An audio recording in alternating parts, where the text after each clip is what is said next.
I am editor of Foundlings. We also have an issue coming out. We are still open to submissions the rest of March, so if you want to send stuff our way, please do. You get a couple days to do that. And yes, my book will be out April 28th. So talk to me later if you want to hear about that. I'm not going to read anything from that book.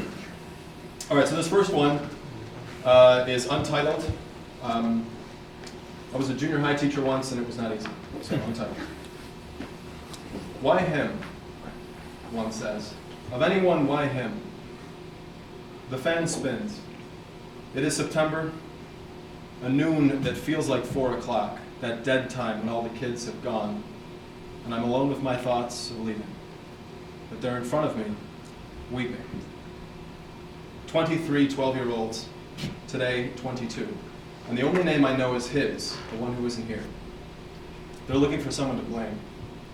My mom says it was alcohol and cigarettes, one announces to the class. And she said that can make people sad. That's enough. I raise my hand. The point is you don't know and can't. This isn't like an accident or cancer. It may be the first time you've heard that there won't be any answers. But there are, and dozens. They're tacked to the corkboard in the office. In the morning, reshuffled later at the bar, he found her. He was looking for help on his homework, they say, his math homework, but not around Caitlin, as if her algebra was implicated. We retell the details of a death and hold them like chocolates on our tongues as we teach about scientific methods and diagramming sentences. I ended last week with a lesson on September 11th. We read Creeley and Joy Harjo, who spoke of the trauma that freighted every one of their conceptions with excess cortisol umbilically delivered to cells shivering for war, cast in the image of airport scanners even before their ultrasounds. I gape into the generation gap. The priest answers questions after Mass. Too many. He wishes for a scream, like in confession. With filigree of ritual and shadow, I want to wrap him in a shroud. I had planned a lesson on objects, direct and indirect, like she killed herself, or she died for, active voice to passive to ellipsis.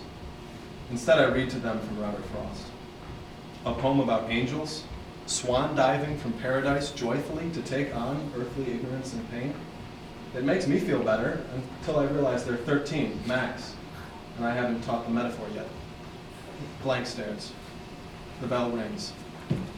Eliana asks me for a hug, which is a violation of Virtus training, but fuck that, because the trial by existence didn't work.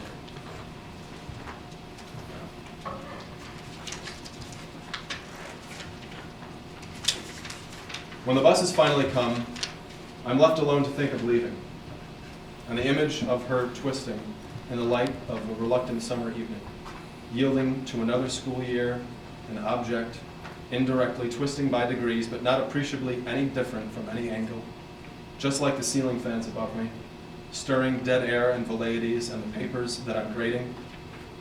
He fails. I add an extra point. I give them all an extra point.